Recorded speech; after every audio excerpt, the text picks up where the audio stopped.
out of nowhere. Yeah, I could do that. And then I can produce a second coin.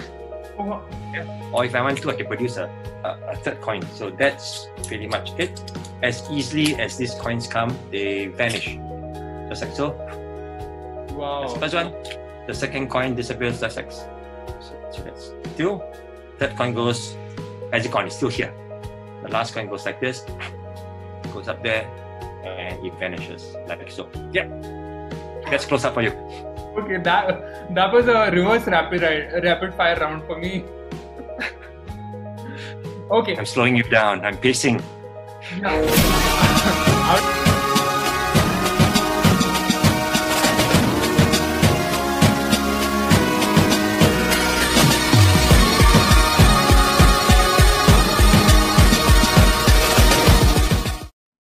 Mark Twain says, age is a matter of mind, and if you don't mind, it doesn't matter. This sums up the next guest. I'm super excited to have Enrico Varella from Singapore today. Thank you for listening. Thank you for joining in. You have to watch this episode till the very end because our today's guest is a 54-year-old, 23-time full Ironman, 18 times half Ironman, and many numbers of full and half marathons. There could not be a more inspiring figure for any age group, regardless of what age group you're in. Please welcome Mr. Enrico Varella from Singapore. Welcome to the show, sir. Thank you for doing this and giving us your time.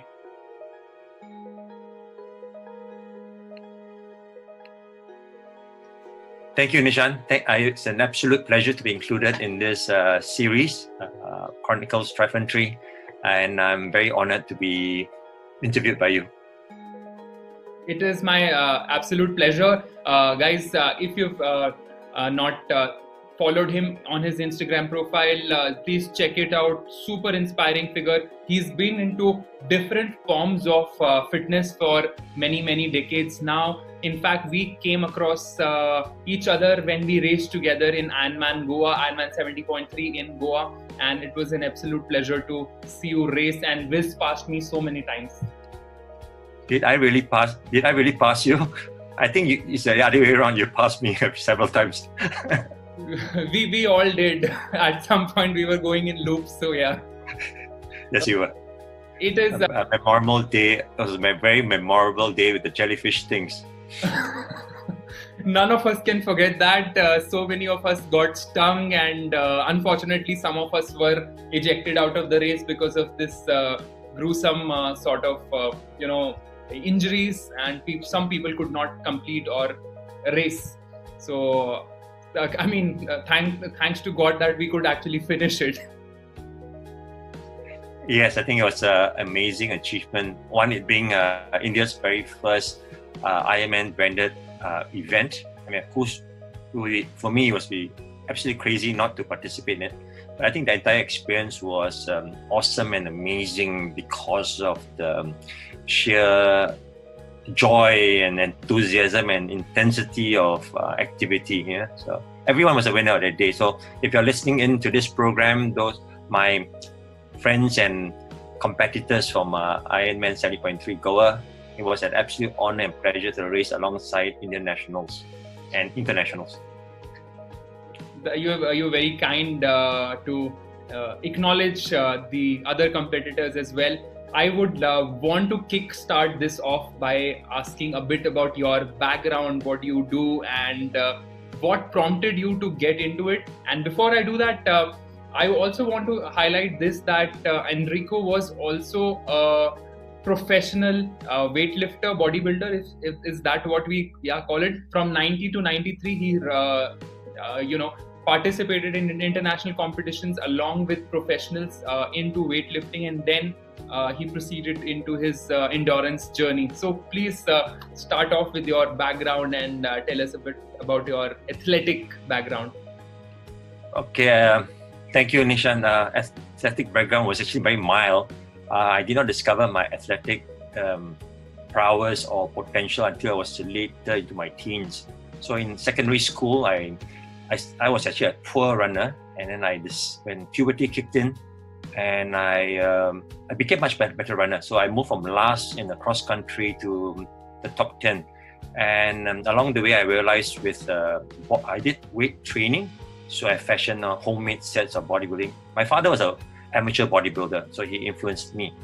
And when I started lifting weights, can you imagine a hockey stick with weights? He had makeshift weights, and then they were my barbell, and I became stronger. So since then, if I may, I found that strength and conditioning is a very important part of my athletic journey, including my journey as an endurance athlete.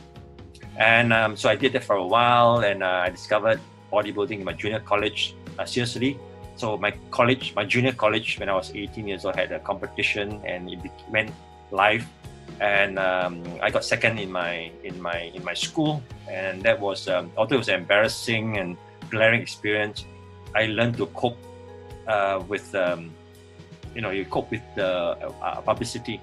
I think that was also the early days when I learned how to talk to the press. Yeah, so and also that was one segue to becoming a journalist. Now, anyway, in 1993, I decided to take part in the national bodybuilding competition. Now, bodybuilding essentially is how you shape your body and sculpture your body to look good with weights. So I didn't do actual weightlifting, but so I did weight trainings and I did bodybuilding.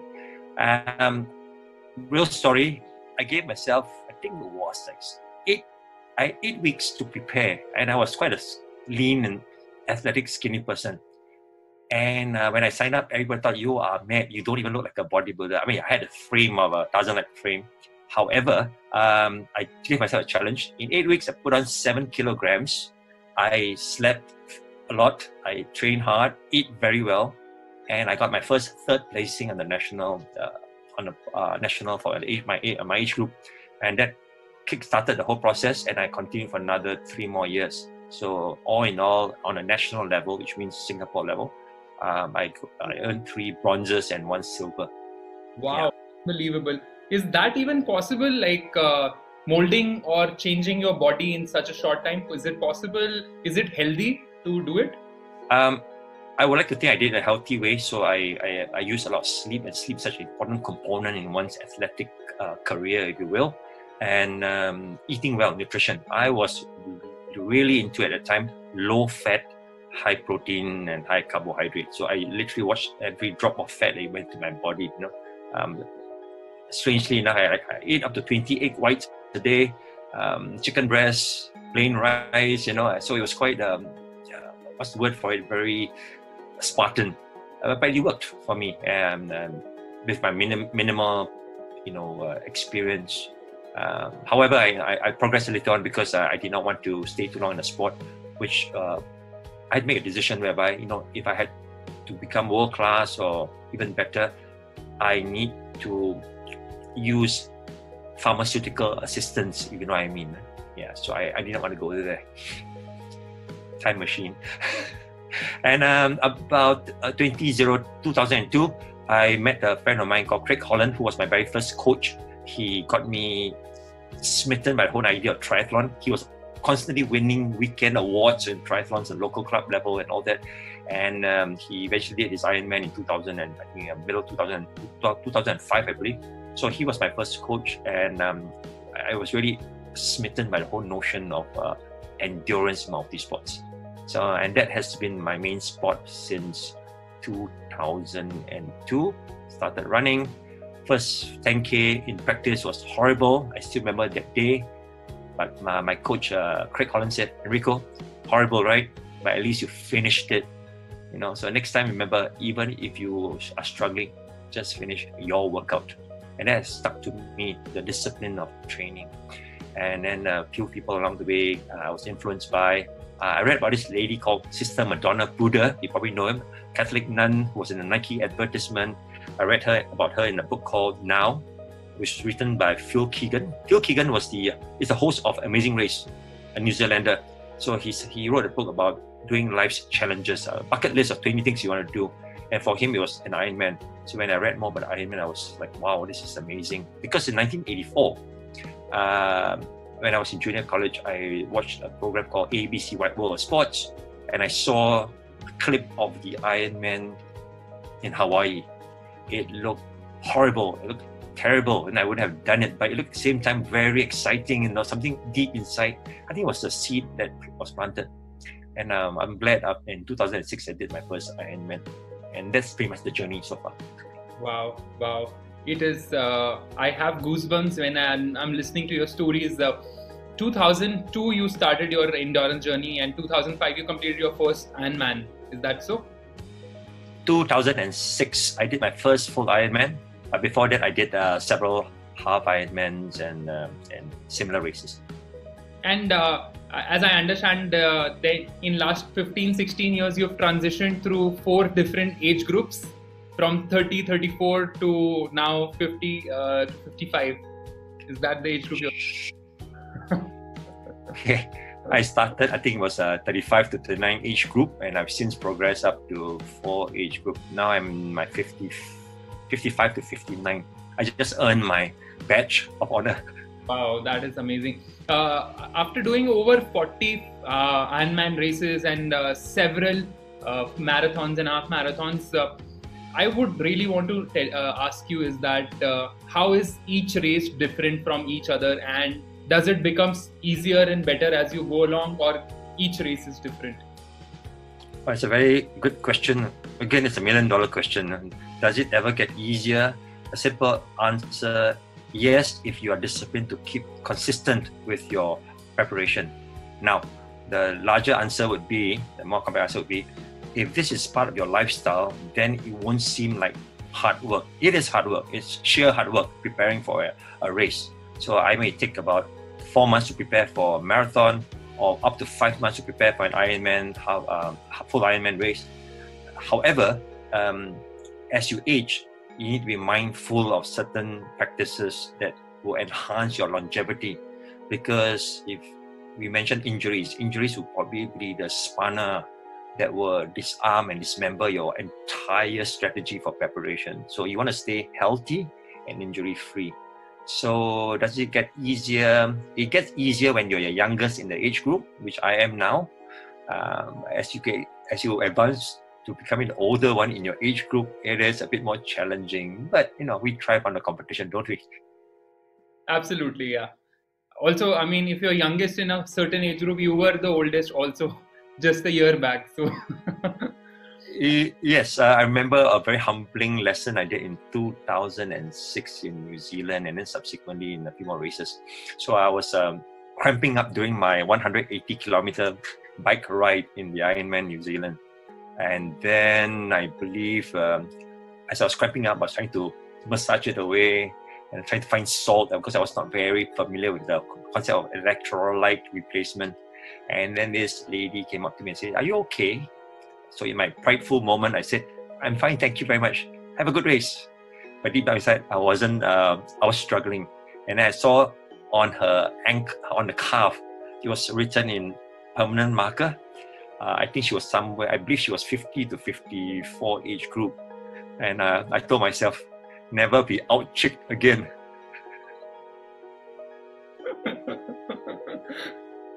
Amazing story.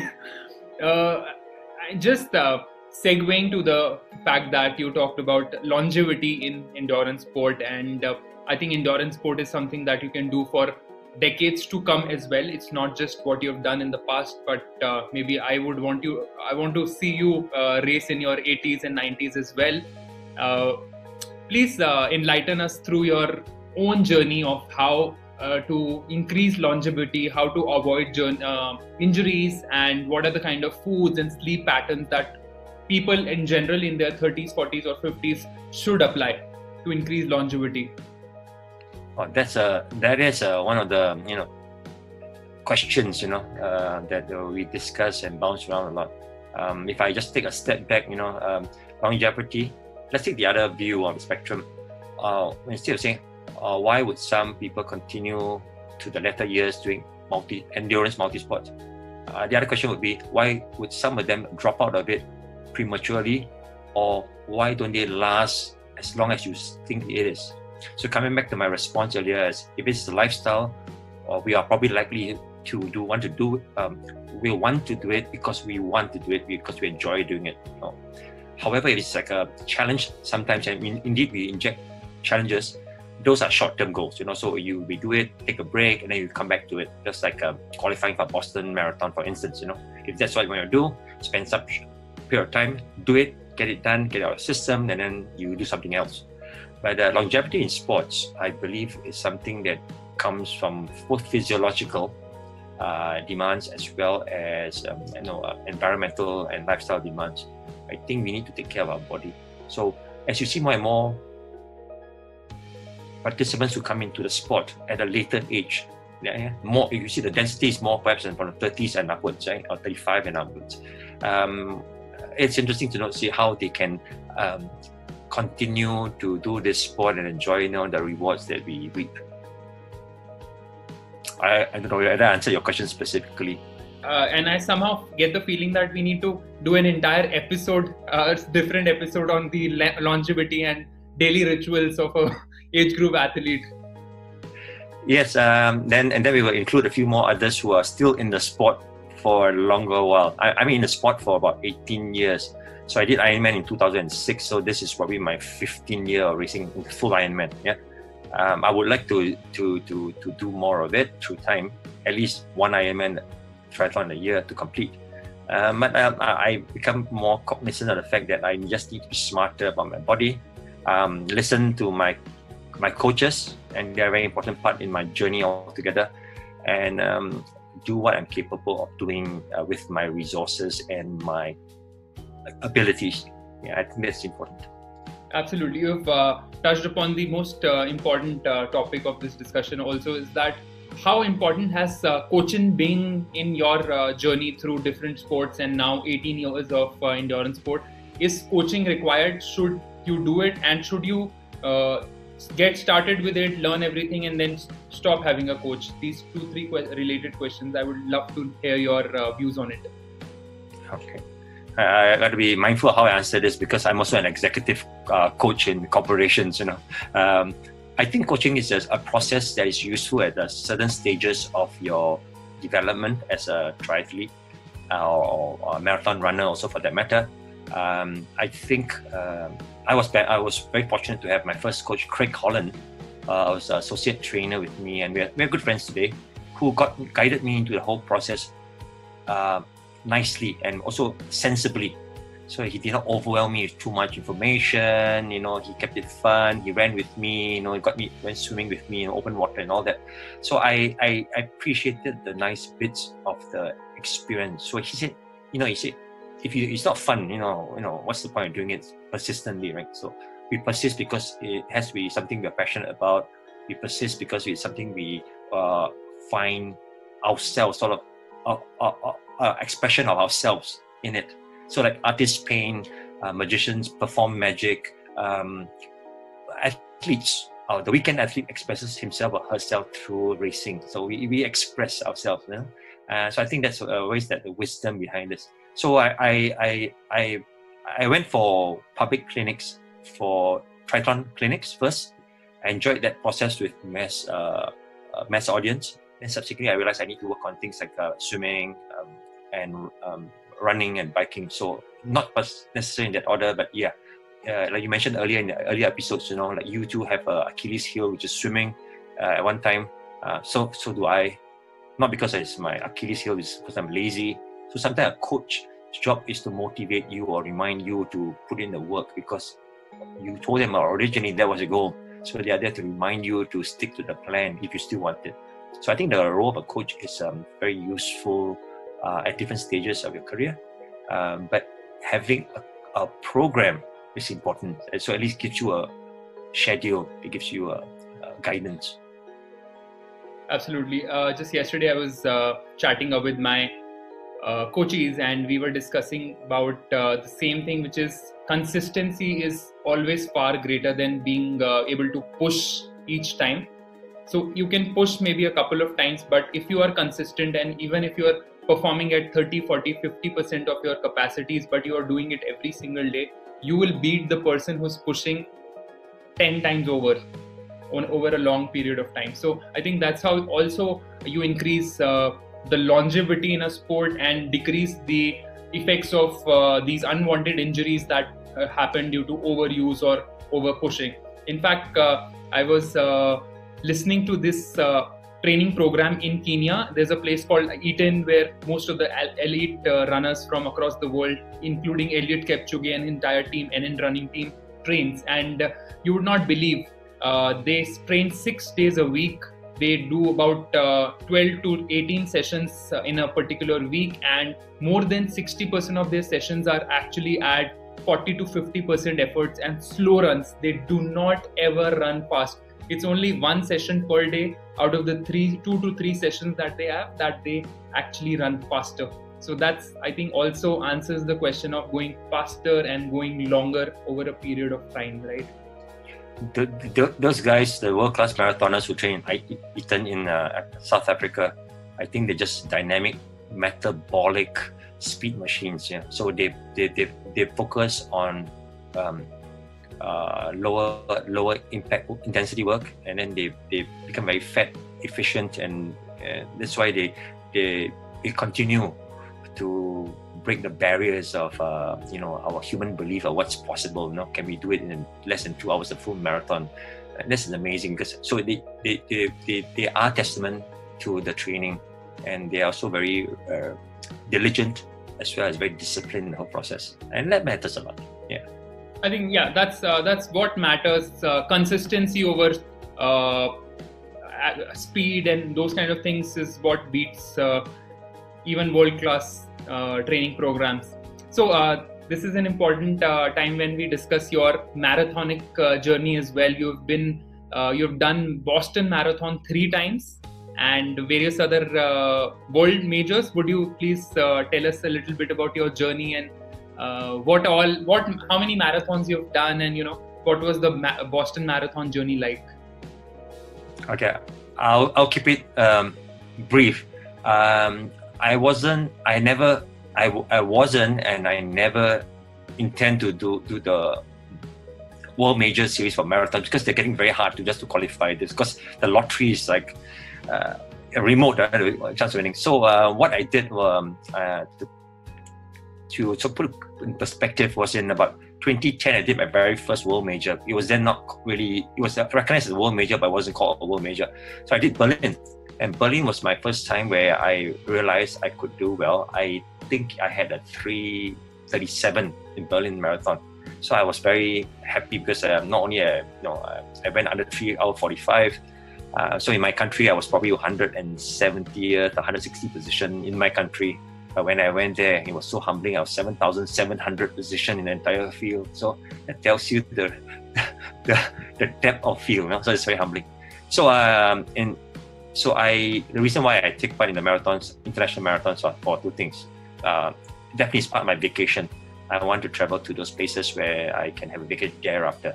I think in your earlier interview with Natasha Poole, you asked her what favorite continents or races you would enjoy doing again. So I tend to repeat most races. I'm a creature of habit. So I did Boston Marathon 3 times, Berlin twice, and Chicago once. The other 3 I've not done, not because I don't want to do them. I just have to think of another creative way to get on board. So essentially, why I do them, I'm driven by the challenge of doing well. So I look for courses which allows me to get a PB performance. For Boston, the story is this. I was influenced by a friend of mine called Mr. Kor Hong Fat, who was then in his late 70s. He is my father's friend. And just like triathlon before that, I've been influenced by the older people in the community. I have this question. I mean, he's older than I am, way older. If he can do it, so can I. A dangerous answer for oneself, because unless you're prepared for it, it's easier said than done. So Mr. Kong Fat came back with a Boston medal, and he showed it to me. Big mistake. When I held his medal in my hand, I was like, I want it. And he told me, Enrico, you can do it. You definitely can run. So go and get it. And soon thereafter, I got my first PB in Hong Kong Marathon. I think I did a 3:29.59. So I was stoked. But it was just 1 minute within. Not enough leeway to qualify. came back again 2013, Gold Coast Airport Marathon. I got 3:16. And that was my second BQ, and I got into Boston 2014, the critical year we call Boston Strong. And then I went back for my third BQ in Gold Coast Marathon because why? It's weather, it's very cool, it's flat as a pancake by most parts of it, and I got my 3:17 for that. I was pretty pleased. And then I went to Boston 2016. And 2016, after that Boston Marathon, I did Osaka Marathon, and I got a 3:19. So, and because it was a bit more hilly course towards the end, and I went to Boston 2018, and that was it. And so for now, I'm still thinking whether I want to go back. I would like to go back in 2022. Wow, yeah. That is awesome. I want to ask you like those 4 or 5 things that you would like to share with the age group of, let's say, 44, 45, 50, 50 plus, how to improve on the timings. I know a lot of, there's a very good culture of running marathons, which is developing in India through Standard Chartered Marathon or Mumbai Marathon and various other marathons that have come up now. And like they say, running is the new golf, and a lot of corporate executives are coming into running and they're actually finding the joy of it. So there are people in this great age group, which is also called as midlife, where people are taking up running. How do they improve on their timings without getting injured and qualify for these faster races? Good question. Over the years, I've been asked by my friends and newbies, in the sport, how did you do that? So I related this experience briefly, and then so I found it quite exhausting to explain in detail. So I wrote a book. My first book a few years ago, I think 4 or 5 years ago, I wrote a book called Run Less, Run Faster. No disrespect to there's a program or book that's a similar title. So it was Run Less, Run Faster, and Earn Your Boston Qualifier. That was just a response as a teacher. I think if you write it out, if you want to read it, it can open the door for other conversations. I'll just give you the main gist of it as it comes to my brain. Yeah? I think less is more. As I grow older, I realize I have advantage. Running less or training less can be more. But what sort of training? That's an important question. You need to work with your coach, or you need to explore and research. So for me, it would be I think long, slow pace work is very important. For me, 1 to 2 intense sessions a week is maximum. So whether it's 1 to 2 intense running sessions a week, that's the maximum for me. And by the way, racing is considered an intense session. So if I race on a Sunday, that is my intense session for the week.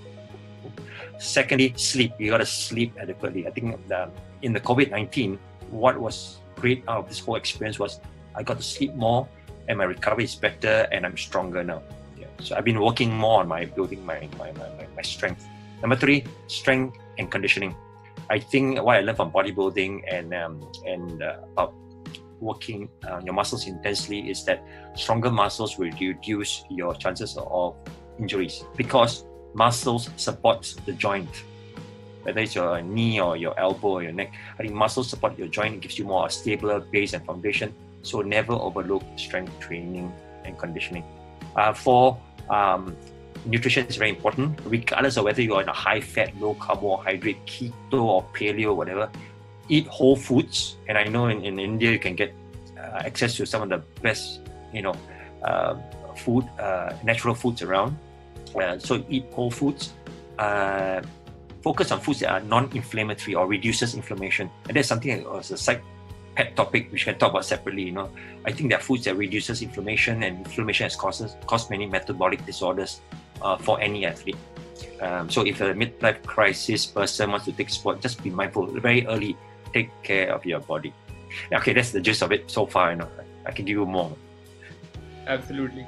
No, I think I'll put that in the show notes as well, so that the link that people can directly order the book itself and get a deeper insight. It was just as a charity piece I did. So all my initial proceeds I gave it to charity because I just wanted to get it off my chest. But I've since revised some of the thoughts on the book. So I think it's good to journal and write it down. So one of the things when you're working with a coach like yourself, Nishant, would be journal your observations and experience. So 3 questions: what went well during your race or training? What didn't go so well? And what would I do differently the next time? Would be very nice initial points of thinking. Absolutely. Guys, in fact, if you're watching this and you're into any kind of endurance sports, every time you finish a race, listen to Enrico. Generally, just make notes and make those notes maybe digitally or wherever you can access them for your future preparations also whenever you're getting into any kind of training programs. It helps you to not only fine-tune the areas of weaknesses but also work on your strengths. So it helps you to become a better athlete and see quantifiable results. Normally what happens is you just make a mental picture, was I faster, and at the end of it we only look at the total end timing, but there are other 7-8 parameters also, like the rate of perceived exertion or your heart rates and your cadence and various other factors that you should be able to sort of look at, and that only happens if you quantify your data and journal it.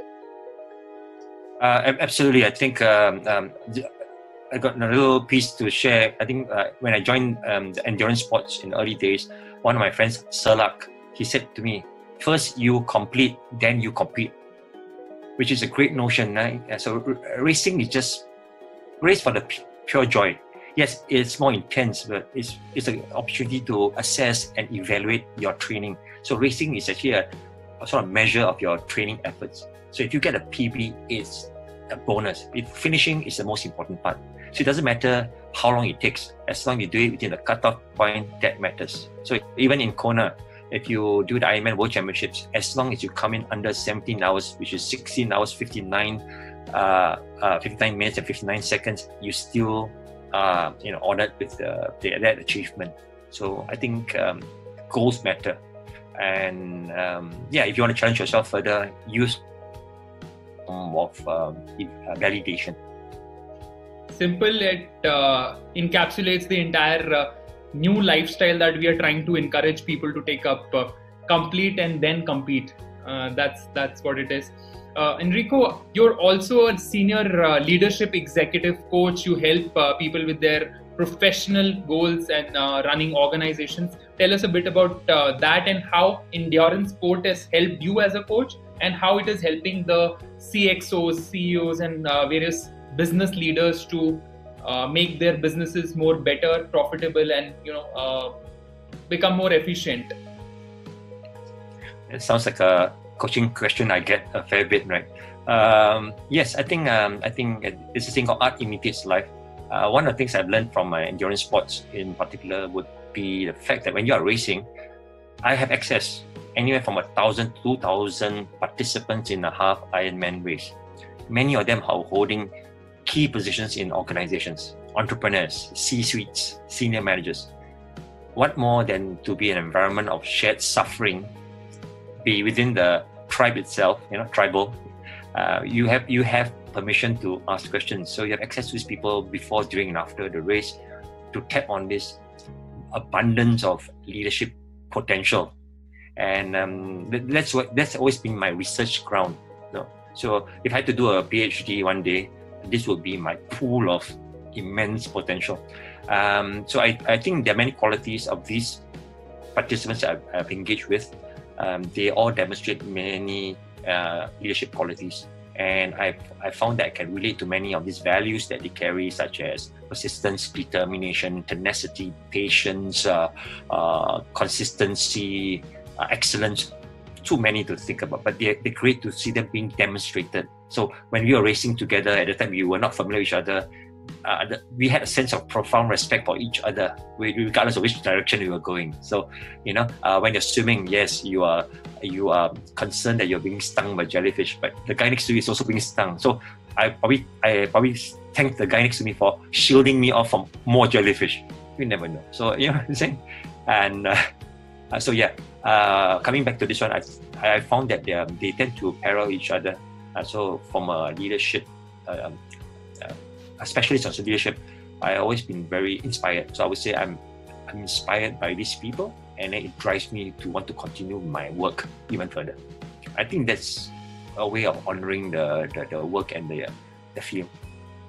Yeah, absolutely. I think taking up any sport changes you not just mentally, physiologically, but psychologically, and it has deep impacts on your professional as well as personal life. So it's important that you get into sports. Like we have had conversations with previous speakers as well, where the most important thing to learn is that when you get into a sport, get into any sport for the fun of it, and then you try and derive the distances and speeds and other things that just come naturally to you.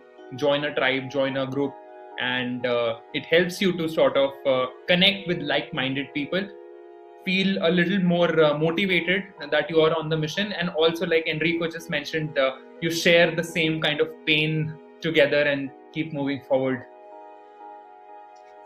This reminds me of I was in 2007 in Ironman, which is a low-key boutique Ironman race in Sonoma Valley in California. It's a wine region. So I was with my friend Walter. Walter Struck, he's a PhD. And we looked at each other and said, why are we in this sport? And the answer was, because we are all influenced by idiots. Because if you're a pool of similar-minded people, you don't feel so bad. It's crazy and it's insane what we do sometimes when the weather is bad. You're out cycling out with your small group of people. You're struggling doing your laps in the pool. But deep down inside, you're not alone. You're never alone. You feel assured that you have your compatriots, so to speak, also share in the suffering, the sweet suffering, if you will, in a separate place. Absolutely. My father, who was in the Indian Army, Colonel Inder Mohan, he always used to tell me that when you are with your troops, when you're doing it together, regardless of what kind of training you are going through, what kind of terrains, what kind of weather you're going through, but if you have camaraderie and you're marching together, each marching together makes the suffering, it's still there, it's going to be there, but when you're doing it together, that company, that vibe sort of just takes you forward and gets you in on your mission.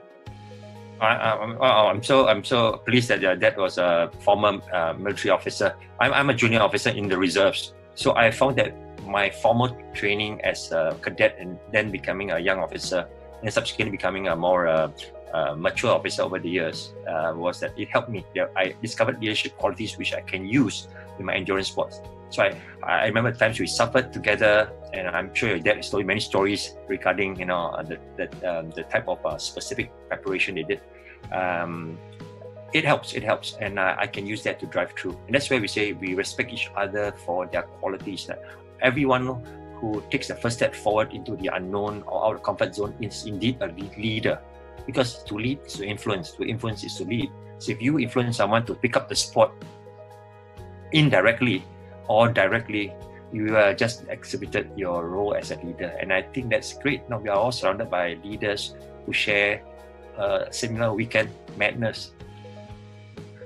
Absolutely. This brings us to the final part of our chat here, which is the rapid fire round. Now there is one issue that I have just bumped into, because you've seen the previous episodes, you have seen some of the questions, so I will just change the questions. What we're going to be doing is you will get about 5 seconds to answer each question.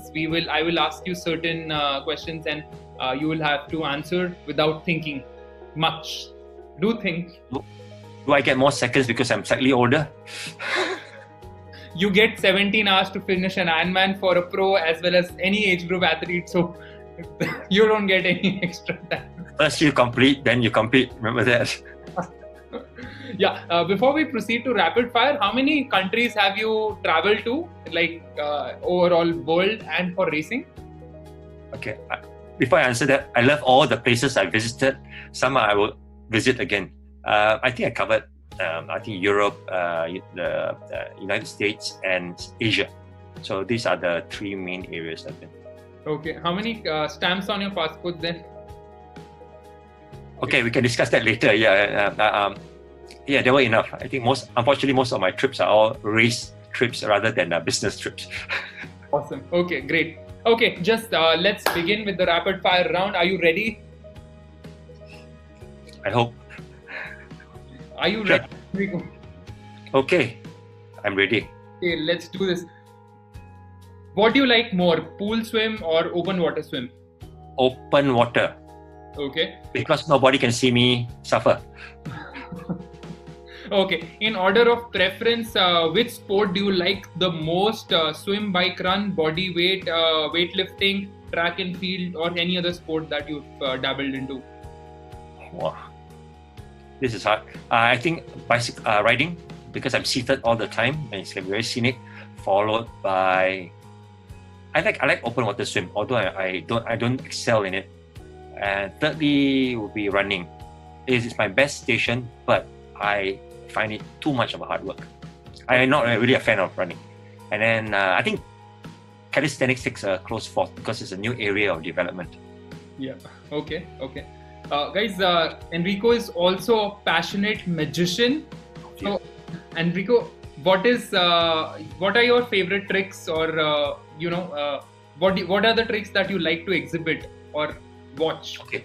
The field that I do is called close-up magic, which means magic done within close proximity. So now we are over Zoom, and if this the same distance would be translated in real time. If you were face-to-face, I would do things right under your nose, so to speak. And I don't know, if I can demonstrate to you, I could do something like this, and say if I can produce a coin out of nowhere.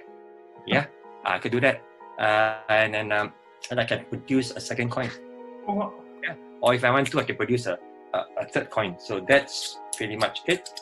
As easily as these coins come, they vanish. Just like so. Wow. That's the first one. The second coin disappears just like so. So that's two. Third coin goes, as the coin is still here. The last coin goes like this, goes up there, and it vanishes like so. Yeah. That's close up for you. Okay, that was a reverse rapid fire round for me. Okay. I'm slowing you down. I'm pacing. Yeah. Out of your decades of travel experiences for sports, what are your favorite travel hacks? Travel hacks, meaning? Meaning, how do you manage to take entire baggage, your bike and everything, and still not end up paying like huge sums of money in excess baggage?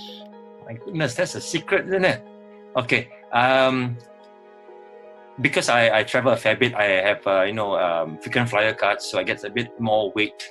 If not, what you do is, I think this is recommended. If you need excess baggage for your bike case and all that equipment, travel with your spouse or partner.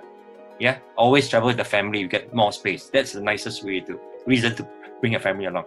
And I think that's pretty much solves the problem. The emotional baggage part, that one I cannot put a cost to that. Wow, you just took a serious turn at the end. Unexpected. That was like one of the dark series on Netflix. Suddenly changed.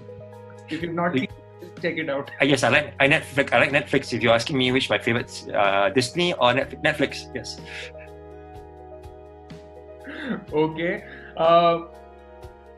What is your most favorite location to race? Most ever, like top number one? I think if I were to answer it slightly, I think the places I return for a second or third time, those would be my preferred places, which I think I aforementioned earlier. So Boston or Kona? Oh, I'd love to go back to Kona again. I just need to wait another 13 months. No, I think they all have their own uniqueness and special experiences. But I mean, regardless, I would love to go back to every country I've raced before. So, seriously, I would love to go back any country. Sure. Okay. So, what are your favorite running shoes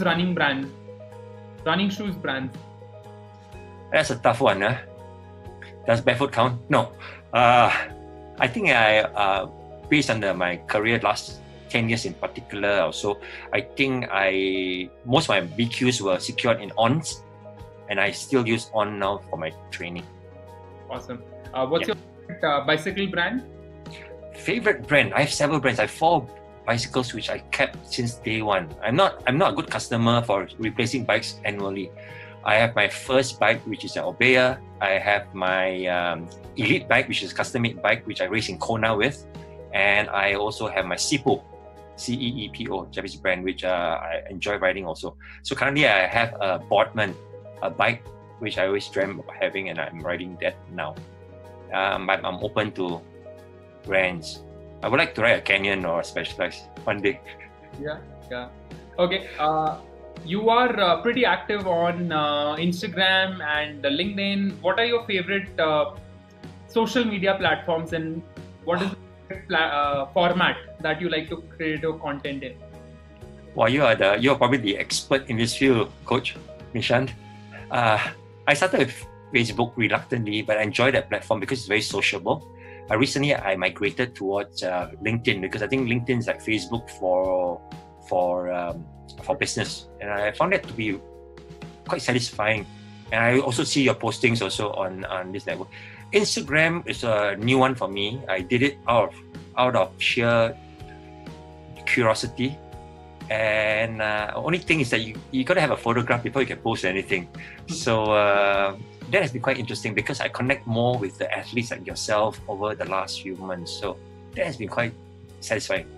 Sure, awesome. And YouTube, of course. Since we're on this YouTube channel, lots of my learning, like Natasha Poole before me, I like YouTube because there's so much to learn and explore. Seriously, I think YouTube is a nice medium.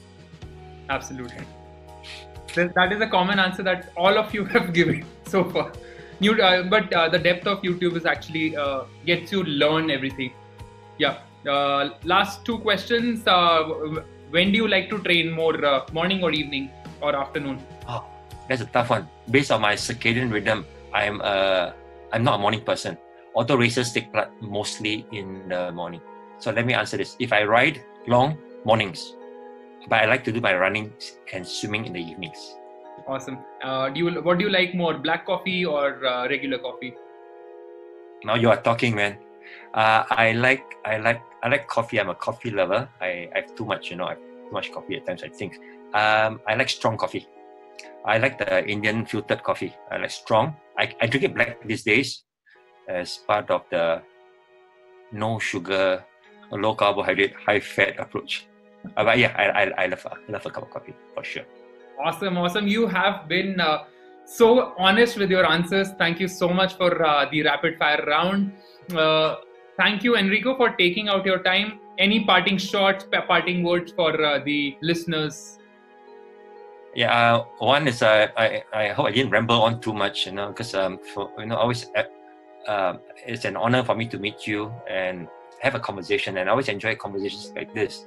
I think for the most part, endurance sports is about this. It's about creating relationships, new and existing one, and engaging with the person. I think some of my most enjoyable experiences took place during training or after a race, or sometimes even during a race. You know what I mean? So I would say enjoy the process. If you don't like what you do something else.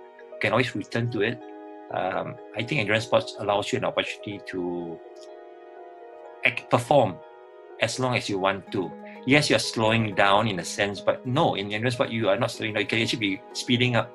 So there is no end point as long as you keep moving one foot forward all the time.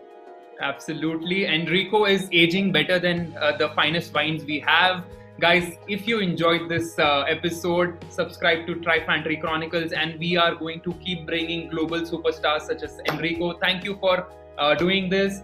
I hope some of you watching take up the sports of running or triathlons in your lifestyle and lifelong journey of fitness. Thank you so much. Have a great day, guys. If you enjoyed this video, subscribe to my channel, Trifantry, click on the bell icon, and I will see you in the next video. Train, endure, conquer.